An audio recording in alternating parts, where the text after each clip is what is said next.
गायत्री परिवार के मेरे साथियों,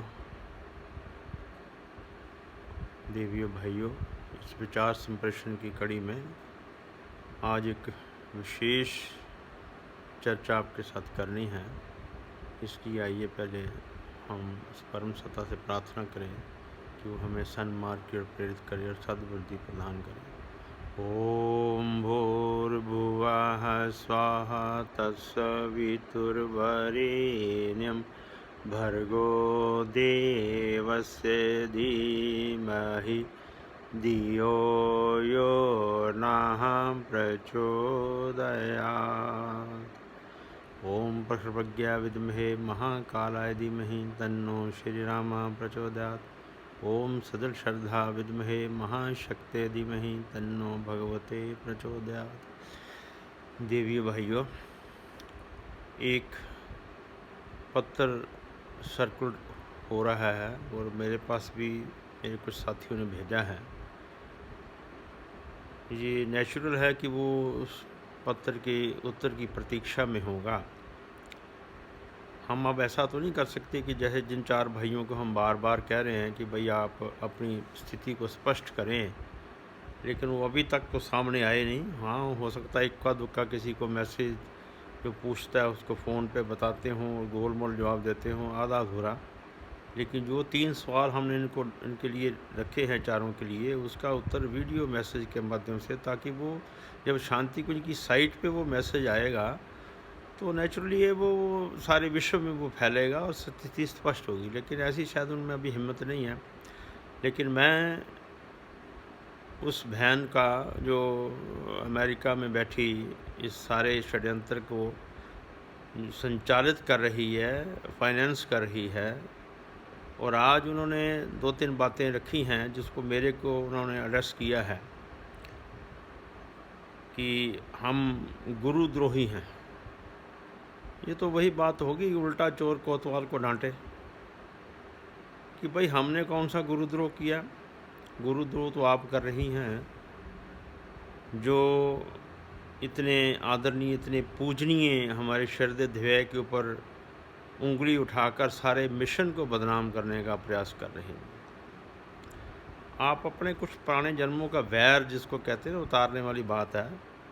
कोई एक बात कहो कि भाई उनमें ये कमी है, वो कमी है। आपने पहले तो ये कहा कि मैंने उनको 1997 में लिखा था कि अब प्रज्ञा अपराधी हैं। भाई किस कारण से प्रज्ञा अपराधी, हमें तो कोई चीज़ नज़र नहीं आ रही। मैंने अपने 34-35 साल की आपको सारी बातें पिछले वीडियो में यदि आप सुन लो तो आपको मालूम पड़ जाएगा कि उनको जीवन को हमने क्लोजली देखा है और सब दुनिया ने देखा। मैंने क्या देखा है?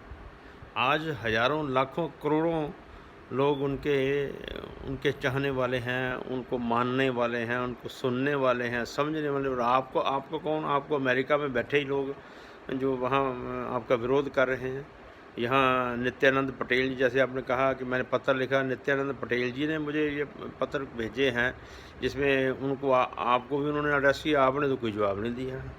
तो ये गुरुद्रोह तो आप कर रही हैं, जो मिशन गुरुदेव के बनाए हुए मिशन को बदनाम करने के ऊपर तुली हुई है। पहली बात तो ये है।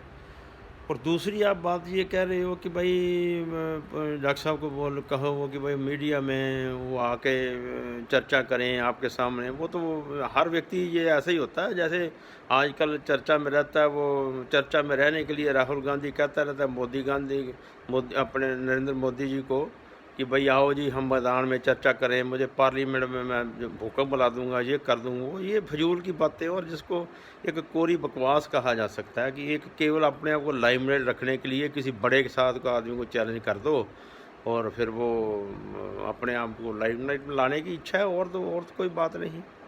वो तो वही बात होगी जैसे हमारे एक कहावत है कि वो सच तो दुनिया को पता ही होता है ना। वैसे तो ये जाति उसमें विशेष का नाम होता है, लेकिन मैं वो उसको उनके लिए उससे पहले क्षमा मांगता हूँ, क्योंकि एक कहावत बनी हुई है। क्योंकि ज़्यादातर जैसे किसी कौम के बारे में होता है कि वो बहुत बहादुर है, उसमें ये नहीं कि सारे बहादुर होते हैं। या किसी को कहा जाए डरपोक है तो वो सारे डरपोक होते हैं। अच्छे बुरे दोनों ही होते हैं। लेकिन एक बात कहने के लिए, समझाने के लिए कहा गया कि एक पठान और एक कोई बनिया बाज़ार में से गुजर रहे थे और बनिया बाहर ऊंची आवाज़ में कह रहा था मैंने पठान को पीट दिया, मैंने पठान को मार बड़ी बेइज्जती की इसकी, पठान को मैंने गालियाँ निकाली। तो पठान चुपचाप साथ में चलता जा रहा था, वो बेचारा कुछ नहीं बोला। हार के किसी ने पूछा कि भाई ये इतनी देर से, इतने सालों से, इतने घंटों से ये ऐसा बोलता जा रहा है और आप चुपचाप शांत चले जा रहे हो। कहते दुनिया सब जानती है भाई, कौन किसको पीट सकता, देख ही सकते हो। तो कहने का मेरा तात्पर्य है कि आपके बोलने से क्या, दुनिया को सच मालूम ही है कि कौन सच बोल रहा है, कौन झूठ बोल रहा है। आपके कहने से क्या हो। अगली बात आपने कही कि मैं जी किसी के बहकावे में, उनके डॉक्टर साहब के कहने पे जो डाल रहा हूँ या उनके बहकावे में आगे डाल रहा हूँ। अरे भाई ये तो आप जैसों की सोच होती है जिन्होंने कोई स्वार्थ साधना है, कोई मन में एक मंशा लेनी है, इसीलिए आप सब लोग ऐसे इकट्ठे हो गए। कई हैं, आप सब जानती हो कहाँ से शुरू हुआ, कौन व्यक्ति है। फिर गुरुदेव के ज़माने का निकाला हुआ भी मेरे पास सच सामने पूरा नहीं आया, इसलिए मैं नाम नहीं ले सकता। लेकिन गुरुदेव ने जिनको निकाला था वो षड्यंत्र के पीछे रहे। अभी पीछे उनकी कहते मृत्यु भी हो गई है, तो आप समझ गई होंगी कौन है। तो उनको लेकर और एक और हमारे निकाला हुआ है। वो पहले एक आश्रम में गया, अब दूसरे आश्रम में गया। तो ये सारी योजनाएं, उनको हवा देने वाले जिनका मैंने पहले भी जिक्र किया कि वो बैठे हुए हैं। तो ये तो आपकी योजनाएं होती हैं कि किसी को कहने पे योजना बनानी, किसी को पैसे का लालच देना, किसी को कुछ करना। हमें क्या ज़रूरत है भाई, हम तो अपनी आत्मा की आवाज़ से बोल रहे हैं। क्योंकि गुरुदेव के यदि रास्ते पे चलना है, गुरुदेव को समझना है, गुरुदेव को आप समझे हैं, तो गुरुदेव ने कहा है हमेशा कि सत्य के लिए डट के रहो। उन्होंने कितना समाज का विरोध सहा, किसी के कहने पे से कहा। उन्होंने स्त्रियों के अधिकार के लिए कितनी कितनी कितनी बातें कहीं और कितनी कुरीतियों को ख़त्म करने के लिए कितना विरोध सहा। स्वयं उनके ऊपर गोली चली और चाकू चले, तो कितनी बहादुरी से उन्होंने सहा। ये तो कुछ लोग हैं जो गुरुदेव की वहाँ साथ रहे लेकिन गुरुदेव की रक्षा नहीं कर सके। और वैसे ही लोग आज हैं कि परम श्रद्धेय डॉक्टर साहब के नीचे चल रहे हैं, लेकिन किसी का उनकी हक में बोलने की हिम्मत ही नहीं है। वो आपस में बैठे हुए अपनी रोटियां वहाँ बैठे सेक रहे हैं। किसी में ये ज़रूरत ही नहीं है कि भाई खड़े होकर ये सबको कहें कि ये झूठ बोल रहे हैं। झूठ चारों ही को मैं निवेदन कर रहा हूँ कि भाई आप ही कम से कम कहो कि ये कोरा, हम इनको जानते हैं बरसों से और हमें पता है क्या है। कोई किसी चीज़ का बहाना लेते कोई किसी। तो ये आप लोगों की सोच है, आप लोगों की ये चाल होती है कि भाई उसके कहने पे कर दो, उसके कहने। भाई मैं तो अपनी आत्मा की बात से, और मेरे जैसे मैं नहीं, अब मेरे को अनजान लोगों का हमारा यहाँ के ग्रुप जिसको हमने शक्ल से भी नहीं देखा, कोई मिले ही नहीं कभी, हाँ फ़ोन पे व्हाट्सएप ग्रुप पे चर्चा होती है। तो ऐसी उनको देख के ये विश्वास होता है कि ऐसी आत्माएं बैठी हुई हैं, लेकिन वो चुप बैठी हैं। अब वो कि संघबद्ध धीरे धीरे हो रही हैं सारे देश में और सारे विश्व में। ऐसी ताकतें इकट्ठी हो जाएंगी, फिर आपको मुंह तोड़ जवाब। अभी तक तो आप ही थे ना इधर उधर, जिसको कहते हैं मुंह मारते रहना, कभी किसी को उनको बुरा को, कभी इसको बुरा को, और दूसरों को बुरा कह के आप अच्छा बनने का प्रयास कर रही हैं। तो आपको, मुझे लगता है कि ये कुसुम बहन को जिन्होंने पत्र मुझे भेजा है, इस वीडियो के माध्यम से उनको मैसेज मिल गया होगा और ये बात उन तक मेरी पहुंचा दें कि अभी भी ये समय है। क्यों गुरुदेव के बनाए लाखों करोड़ों लोगों की आस्था को आप तहस नहस कर रही हैं। आप जहाँ बैठी हैं वहीं बैठी रहें, अपना जो काम कर रही हैं करती रहें, अपने ढंग से करते रहें, लेकिन मिशन को बदनाम क्यों करें। ये मिशन को बदनाम करने की चाल है। ये तो आपकी चाल है, वैसे है कि डॉक्टर साहब जी को कर दो, तो नेचुरली यदि हेड को कर दोगे तो बाकियों का क्या हाल होगा वो तो पता ही है। फिर दुनिया को हर व्यक्ति उंगली उठाएगा। एक झूठा केस बनाना वो कुछ दिनों की बात है, 15-20 दिन महीने में वो चीज़ें स्पष्ट हो जाएंगी। और फिर आपसे पूछेंगे दोबारा कि भाई इतना झूठ फैलाने का, जो आप गुरुद्रोह की बात करें, गुरुद्रोही तो सबसे बड़ी आप हैं।